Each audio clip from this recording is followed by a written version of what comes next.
যখন নারী নিজেই যৌন ইঙ্গিত দেয়, আপনি কিভাবে বুঝবেন? আপনার চারপাশে এমন অনেক নারী আছে যারা কথাই না বললেও চোখে, শরীরে কিংবা ব্যবহারে এমন কিছু সংকেত দেয় যা একটা গভীর বার্তা বহন করে। কিন্তু প্রশ্ন হলো, সব পুরুষ কি তা বুঝতে পারে? না, অধিকাংশ পুরুষই এই ইঙ্গিতগুলো মিস করে যায়। আজকের এই ভিডিওতে আমরা জানব, নারী যখন নিজেই যৌন ইঙ্গিত দেয় আপনি কিভাবে তা বুঝবেন। থাকুন আমাদের সঙ্গে, কারণ আপনি জানতে চলেছেন এমন কিছু সংকেত যা হয়তো আজ পর্যন্ত কেউ আপনাকে বলেনি। নাম্বার 1, নারীর যৌন ইঙ্গিত। সত্যি কি এটি নারীর ইচ্ছাকৃত দেওয়া? প্রথমেই বোঝা দরকার, একজন নারী যখন যৌন ইঙ্গিত দেয় তাকে সবসময় সচেতনভাবে হয় না।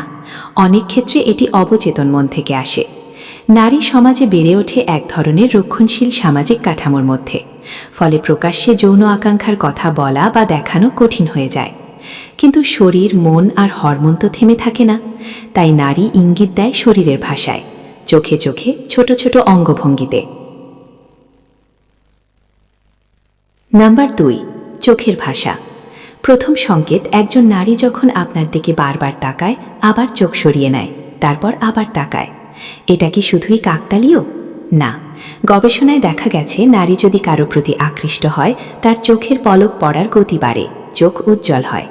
তখন সে একা থাকলেও আপনার দৃষ্টি চাইছে। সেটি একটি মৃদু যৌন আকর্ষণের ইঙ্গিত হতে পারে।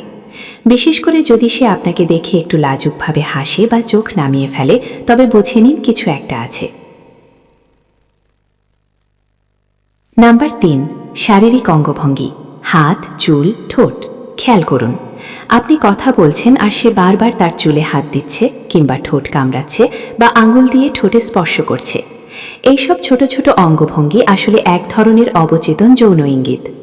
নারীরা যখন উত্তেজিত বা আকৃষ্ট হন তখন তারা চুলের খোপা খুলে দিতে পারেন বা চুল এলোমেলো করে রাখেন।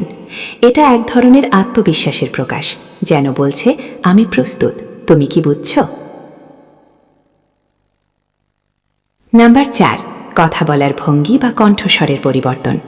যদি একজন নারী আপনার সঙ্গে কথা বলার সময় কণ্ঠস্বর নরম করে, মাঝে মাঝে ফিসফিস করে বা হাসতে হাসতে বলে, তুমি তো একদম খারাপ ছেলে, তাহলে এই কথার পেছনে হয়তো আছে এক ধরনের খেলা। এই খেলা হলো টিজিং, অর্থাৎ যৌন উত্তেজনার সঙ্গে সম্পর্কিত এক ধরনের বিনোদনমূলক সুর। আপনি যদি এটিকে সঠিকভাবে ধরতে পারেন, তবেই আপনি পারবেন সম্পর্কের পরবর্তী ধাপে যেতে। নাম্বার 5, শরীরের আকর্ষণ বা ঝুঁকে আসা। আপনি যখন কথা বলছেন সে কি ধীরে ধীরে আপনার দিকে ঝুঁকে আসছে? সে কি আপনার ব্যক্তিগত স্পেসে একটু বেশি ঢুকে পড়ছে? আপনি কথা বলার সময় সে যদি আপনার হাত স্পর্শ করে অথবা সামান্য গায়ে গা লেগিয়ে বসে, তবে এটি নিছক বন্ধুত্ব নয়, বরং এটিকে বলা হয় সিগন্যাল, যেখানে একজন নারী তার শরীর দিয়ে জানায়, আমি আগ্রহী, তুমি কাছে এসো। ধন্যবাদ।